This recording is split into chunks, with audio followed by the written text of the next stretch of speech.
Hindi nila malaman pareho kung paano hahalikan ng isa't isa dahil sa nais na nilang mag-umpisa. Nararamdaman ng dalagang pagkalalaki ni Asher na ngayon tumatama sa kanyang gitna. He was teasing her while he's licking her neck. Hinawakan ni Asher ang kanyang pag-aari bago yun itutok sa dalaga. He was smoothly moving it without entering her feminine. Para bang hinahayaan niyang mamasa ito ng tuluyan bago ipaloob yon sa marahang kilos. Ramdam ni Winnie kung paano yun pumasok sa kanya nang unti-unti. Napapikit siya na mariin habang kagat ang paibabang labi dahil sa pagkahapdi ng kanyang gitna. Hindi pa yon tuluyang nangangalahati dahil tinatan siyang saglit ng binata ang pakiramdam ng dalaga dahil hindi niya to nais masaktan sa paraang yon. "It's okay," Asher whispered, trying to ease her feelings while entering her. "This is your first time. It's normal for you to get hurt." Di nagbigay imik ang dalaga dahil pinapakiramdaman nito ang pagkalalaki ni Asher na ngayon nasa loob na niya. But she wants to continue again. Wala siyang balak na pahintuin ng binata dahil kapwa sila binabalutan ng init sa katawan. "Ituloy mo lang." Kinagat ni Asher ang labi sa sinabi niya ng dalaga. Lalo siyang pinasasabik nito dahilan upang gawin na nga ni Asher ang nais nilang mangyari. He continued again to claim her tonight and after a second, they finally feel each other's body.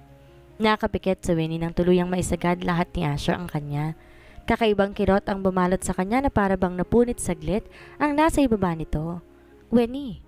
Asher cannot stop cursing because of the thought that she finally claimed her woman. Para bang di niya kayang tigilan ngayon ang dalaga at nais niyang pagurin to. He's starting to move slowly to make Winnie more comfortable and fit tatting on her womanhood. Marahan ang bawat pag-ulos ng binata kung saan sinisiguro nitong masasanay ng dalaga. Habang si Winnie patuloy na dinadama ang bagay na yon, sa loob nito kung sa nagagawa na niyang humawak sa likuran ng binata. Patuloy humihigpit ang hawak na doon dahil unti-unti nang napapalitan ang pagkilos ng binata. "Asher?" Winnie moaned when she started to feel the pleasure inside her. Para bang kanina'y nasasaktan to sa pag-angkin ng binata, ngunit ngayon nawala lahat ng kirot at tuluyang napalitan yon na mas nagpapabaliw sa kanya. "I will move it faster." Asher positioned himself when he distanced his body to look at Winnie's expression. Inawakan niya magkabilang binti ng dalaga habang pinapanood siyang maganahan sa kanyang ginagawa. Di mapigilan ni Winnie lumika ng kakaibang tinig dahil sa bawat pag-ulos ng binata sa ibabaw niya. Bihasa at eksperto sa kilos na siyang nagpakontento sa dalaga kung kaya panay ang bigkas ito sa pangalan ng binata. Kinaumagahan, nakakaramdam ako ng mabigat na bagay sa aking bandang hita nang bigla akong magising. Namamanhid din ang aking isang kamay dahil sa tangong nakadagaan sa kaliwang kamay ko. Kulang na lang daganan niya ang buong katawan ko para lang hindi ako makawala. Para bang nangangamba siya, natatakas ako dahil maging ang kamay niya ay mahigpit na nakayakap sa akin. Binabalot ako ng kumot habang nakahiga. Nararamdaman kong wala akong damit kaya't maran kong tinutulak si Asyong para maiusog sa kama. Ngunit nagising lang to dahilan para mapatingin siya sa akin. "What are you doing? It's too early to wake up," he murmured while looking at me. Lumapit siyang muli sa akin at agarang pinalupot muli ang paa at kamay sa katawan ko. "Kailangan ko nang umuwi," ani ko. Iwas ang tingin dahil unti-unti ko na rin naaalala ang nangyari kagabi. "Nasa bahay ka na, saan ka pa uuwi?" Natawa ko sa aking isip. Ang sarap sanang isipin yon ngunit tila ba nagkakamali muli kami ng ginagawa. Babalik na ako sa apartment. Kailangan kong tignan si Grace. Mag-isa lamang siya doon. "Ilang taon na ba yung kaibigan mo?" Buntis si Grace. Siguradong hinahanap na niya ako dahil hindi ako umuwi kagabi. Nag-text ako kay Isaac. Alam kong magkasama sila. Tiyak namang sinabi niya yun sa kaibigan mo. Tila ba may alam na to sa nangyayari sa pagitan ni Grace at Reese dahil di na to nagtanong pa. Ngunit kailangan ko lang masiguro kung ayos lang si Grace at gusto ko rin itanong ang napag-usapan nila ni Reese kagabi. Uuwi pa rin ako. Yon ang pagmamatigas ko. Kay Asyong na matagal niyang binigyang sagot. "That I'm going to chase you again." Sa tingin mo ba titigilan pa kita matapos na nangyari? Naparunok ako sabay iwas ang tingin. "Let's forget about what happened last night. Nagkakasala ka." Natawa siya. "What the heck? I am not married yet. At wala akong plano magpakasal kay Rika dahil sa'yo lang ako ikakasal." Saglit na natigilan ako sa sinabi niyang iyon. Kay sarap sanang ulit-ulitin ang nangyari sa atin kagabi. Hindi naman ibig sabihin na gusto pa rin kita ay magpapatuloy na tayo. Matapos kong sabihin iyon, inalis ko na ang kamay at paa nito para makaupo na ako. Nilingon ko pa siya pero nagmadali din akong mag-iwas ng tingin dahil hubot-tubad din pala siya. So you want me to fix our problem first before we continue our relationship again? Di ako makasagot sa tanong niyang iyon. Tinikom ko lang ang aking bibig dahil yun naman talaga ang nais kong mangyari. Ang gusto ko ay maging maayos muna ang lahat bago kami mag-umpisang muli. Masyado naman yatang mabilis kung magiging kami ulit. Silence means yes, Winnie. If you want me to do that, I will. As long as you make me mine again, hindi ako titigil. Hindi sa inuutusan kita, pero totoo naman ang kagustuhan kong yon. Ayoko magkagulo kayong muli ng mga magulang mo. Dinig ko ang pagbuntong hininga nito habang iwas ang aking tingin. Hindi na ako muling tumingin pa sa kanya dahil nawala na rin siyang saplot. Kagabi lang yata ako may lakas ng loob tingnan siya dahil nakainom ako, pero ngayon para ako mahihimatay sa nangyayari. Then I should send you in your apartment. Gusto mo bang maligo? May mga damit ka dito. Narinig ko ang pagtayo niya sa kama matapos itong sabihin iyon. Dahil sa nangyari, nabaling ang atensyon ko sa kama kung saan kitang-kita ko ang bakas ng pulang marka doon. Naparanok akong muli. Wala na talaga. Naibigay ko na yon kagabi kay Asher. Isa na akong ganap na pagmamayari niya. This is a cotton dress. Are you comfortable? Hindi ko alam ang isasagot habang nakatayo siya sa harapan ko. Sa totoo lang, mahapdi ang pagkababae ko. Hindi ko alam kung anong oras na ba kami natulog dahil sa tagal ng pagsasalo namin sa isa't isa. Parang nararamdaman ko pa rin hanggang ngayon ang malaki niyang alaga na nasa akin. Bakit di ka malang magbalot ng roba? Dinig ko ang mahina niyang tawa bago umalis sa aking harapan. Ako kasi binabalot ng kumot. Samantalang siya ay parang normal lang na nakahubad sa harapan ko. I'm sorry. I thought it was fine to you seeing me naked. Gago. Hey, your mouth. Pinagtasan ko siya ng kilay ngunit natatawa lamang to. Ngayon na lang ulit kita nakitang magmura. Nasaan ang mga susuotin ko? Gusto ko ng maligo? Kinuha nga nitong mga gagamitin ko habang nakangising nakatingin sa akin. You know, if you're not sore this morning, baka sabayan pa kita sa pagligo.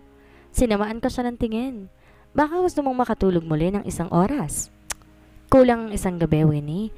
I want to claim you every day. Hanggang sa masanay ka? Namimilog ang aking mata sa sinabi niyang iyon. He still have the strength to tease me even if I warm him. And that I will punch his face to make him sleep for an hour. Oh what? Did you change your mind? Sabay na ba tayong maliligo? Tigilan mo ako. Tinalikuran ko na siya ngunit tila ba nawawala ako sa sarili dahil nakangiti ako pagpasok ng banyo. Hindi na yata to normal eh. Para bang muling nabuhay ang patutulog na nararamdaman ko kay Asher? Muling bumalik lahat at masasabi ko ngayon, kaya ko nang isugal muli ang aking puso. Maayos lang ang problema niyang kinakaharap sa ngayon. Asher Phillips POV. After what happened that day, Winnie's always showing up on my dreams. Masasabi kong mas lalong ninanais ng sistema kong makasama siya. Hindi ko na to makalimutan dahil sa nangyaring yon. Mas lalo lang akong binabaliw at tuluyang inaalis sa sarili kong katinoan. Matapos ko siyang may hatid sa apartment ng araw na yon, di na kami gano'n nag-uusap pa. It's been 3 days since that night happened. Hindi ko alam kung muli niya lang akong pinapasabik dahil hindi rin to lumalabas ng apartment. Ayoko rin sadyain siyang puntahan doon dahil hindi pa maayos ang problema namin. Hindi ko pa nakakausap si Rika dahil hindi rin naman kami nagkikita. Nakatakda ng kasal sa darating na linggo. Huwebes na ngayon at wala akong planong sumipot ngayon para makita ang susuotin kong suit sa araw na yon. Di ka ba magtatrabaho ngayon? Mommy asked me while we're eating breakfast.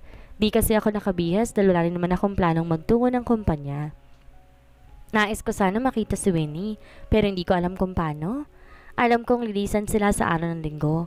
Nais ko sana siyang makausap bago sila umuwi ng probinsya. I don't have any plans to work this weekend. Yon ang sagot ko na nagpatango sa kanya. That's good, Ashton. You need a rest for upcoming wedding. Di ako sumagot sa sinabing yon ni Mommy. Hindi ko rin naman nais pang ipaalam sa kanyang plano ko dahil tiyak mag-aaway lang kami. Plano ko di sumipot sa kasal. Wala akong pakialam pa kung maging malaking balita man yon. Alam ko namang ikakatuwa pa yun ni Rika kung sakali man na hindi ako dumating. We have a meeting today with Mrs. Patria. Balak din namin mag-abot ng mga invitation sa nais naming imbitahan. Nanatili akong kumakain na hindi pansin ang sinabi niya. Basta tungkol sa kasal ang sinabi nito, hindi na ako magpapakita ng interes upang ipadama sa kanila na ayoko makasal kahit kanino. Hindi ko nakikita ang sarili kong masaya na sa iba. Hindi ko rin alam kung paano ba maging masaya kung ibang babae lang din naman ang makakasama ko. Mas mabuting maging matandang lalaki na lamang ako kung hindi lang din si Winnie mapapakasalan ko. Do you want to come with us? Umiling ako. No.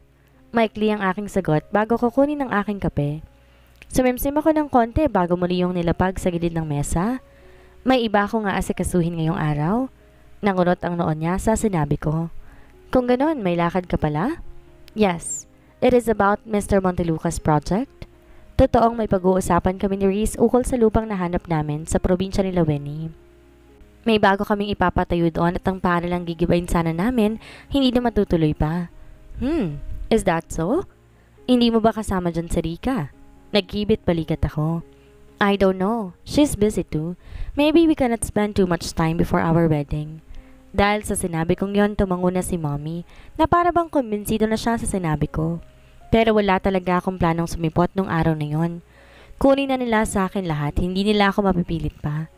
Nakanda na rin ang malaking halaga na ibibigay ko sa mga patriya kung nais nilang bawin ang pinatayo naming kumpanya. Bukal sa loob kong ibibigay yon ng walang sapilitan. Matapos ng umagang yon, lumisan na nga si Mommy para puntahan si Daddy sa lugar ng mga patriya. Nasa kumpanya sila ni Rika at hindi ko alam ang tungkol saan ang kanilang pinag-uusapan. Ngunit nasa siguro ko naman na tungkol lang din yon sa kasal namin ni Rika. Mas matutuwa pa sila sa amin kaysa sa dalawang ikakasal. Matapos ko nga makapaghanda, dumiretso na ako sa kumpanya ng mga Montelucas para makausap si Reese. Ngunit ang malas ko lang dalang sabi ng bago niyang sekretarya ay may inaasikaso to na baka hindi siya makakapunta ngayon ng kanyang opisina. Hindi mo ba maaaring ipaalam kung saan siya pumunta? Ngumiti ang sekretaryan to bago siya ako sagutin. Kasama po niyang dati ang sekretaryang si Winnie. Ngunit ang pagkakaalam ko po, magpapulong sila ni Ma'am Patria. Wala sa sariling tumango ako habang iniisip kung anong pagpupulong ba ang gaganapin sa kumpanya ni Rika.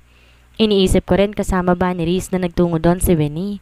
Paano na lang kung bigla silang magkita ni Mommy? Napamura ako sabay talikod na paalis sa opisina ni Reese. Bigla ako naisip sa Winnie dahil baka mag-cruise na namang muli ang landas nilang dalawa ni Mommy. Di pa man kami nagkakaayos ng tuluyan, baka magbago na naman nito si Winnie. At makipag-ayos sa akin, kilala ko si Winnie. Alam kong ipapahiya ng Mommy si Winnie kahit marami ang taong nakakarinig. Hindi na ako papayag na mangyari pa yon. Nariyan ba sa itaas sila Mommy? Ilang minuto lamang nang marinig ko ang papayag na mangyari pa iyon. Nakarating na ako ng clothing company ni Rika. Tumango ang babaeng pinagtanungan ko kaya hindi na ako nagdalawang isip pa na magtungo sa opisina ni Tita Yolanda. Nadatdan ko na bahagyang bukas ang pinto ng opisina ni Tita kung saan di na muna ako pumasok sa loob. Sinuri ko pa muna ang loob kung saan naroon nga ba si Reese at si Winnie.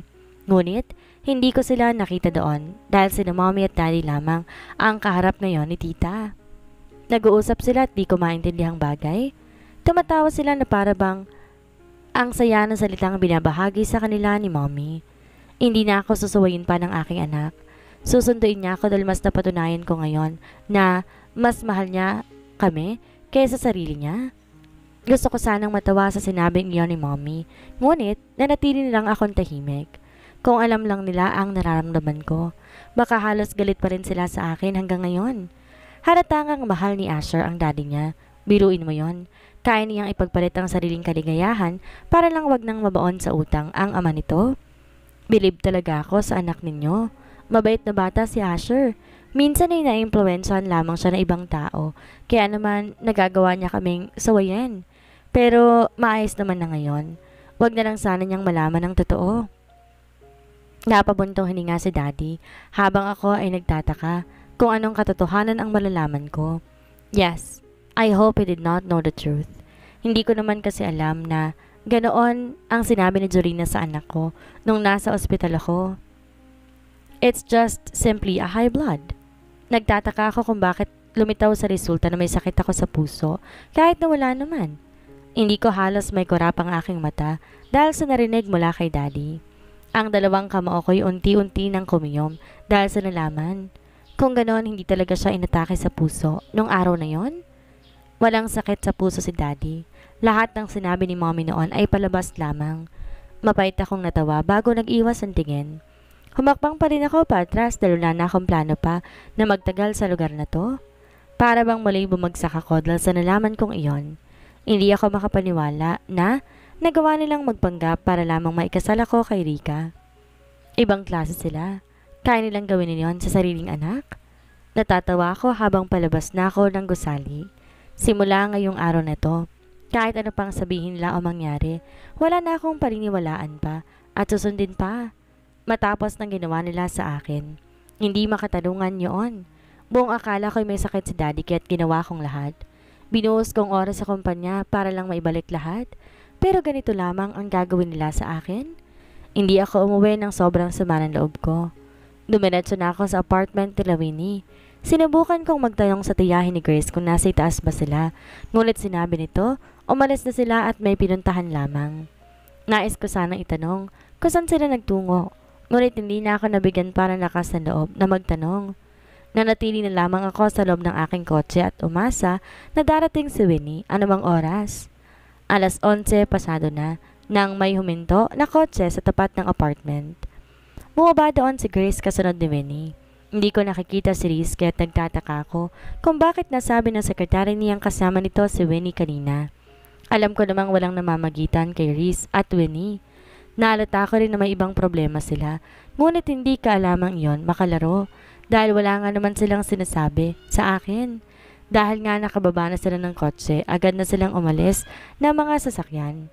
Lumabas na rin ako bago sila makaakyat sa itaas. Si Grace ang una nakakita sa akin bago ko tuluyang mapansin ni Winnie. Nilingon ni Grace ang kaibigan, sinendasan siya sa pangaasar na paraan. Nariyan na pala ang future mo? Masamang tingin ang ipinukol sa kanya ni Winnie, ngunit tinawanan lamang niya ito. Nagpaalam din si Grace na mauna ng maaakyat kung hindi siya bibigyan ng imik ng kaibigan. Anong ginagawa mo dito? Maangas siya kung magtanong na para bang binabantaan kaagad ako. Nakapantalon siya at simpleng blouse, ngunit di naman ito na itatago ang maganda niyang katawan. She's still gorgeous for me with that pair of pants. Makikibalita lang ako sa'yo. Tumaas ang kilay niya sa sinabi ko. Yung tipong di ka naman maiinis, ngunit namamanga ka lamang sa angking galing niyang sumagot. Nabalitaan kong namimiss mo ko. Nag-iwas siya ng tingin. Natatawa sa sinabi ko bago muling bumaling sa akin. Ang lakas naman ng apog mo ah. Hindi ba yun totoo?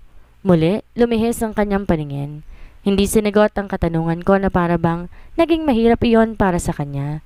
Naghahanda ang mga patriya para sa preparasyon ng kasal ninyo, ngunit ikaw ay naririto at nanggugulo. Napabuntong hininga ako sa biglaang pag-iiba nito ng usapan. Alam mo namang di ako interesado sa preparasyong yon. Wala namang groom na darating sa kasal. Nangunot ang noon niya sa sinabi ko. Anong pinagsasabi mo? Napag-usapan na natin ang tungkol dito, Winnie. Hindi ako magpapakasal kay Rika dahil ikaw lang ang mahal ko. Kung ganun, bakit may preparasyong nagaganap? Wala akong pakialam kung anumang paghahanda ang kanilang gagawin. Mag-aksaya na sila ng oras o ano? Hindi ako sisipot ton. Hinding-hindi. Napahila mo siya na tila ba problemado bigla sa inusal ko. Kung di ka pala darating doon, mas mabuting kausapin mo ang mga magulang mo. Hindi tama yung gagawin mo sa araw ng kasal. Masasayang lang ang effort nila. I am tired, Winnie. Kung sasabihin ko lang iyon sa kanila, hindi nila ako titigilan. Mas mabuti nang umalis na lamang ako. Sasama na lang ko pabalik ng probinsya. Natawa siyang muli, ngunit may halong pagkainsulto na yung ngiti niya dahil tila pinaparating nito sa akin na hindi tamang desisyon iyon.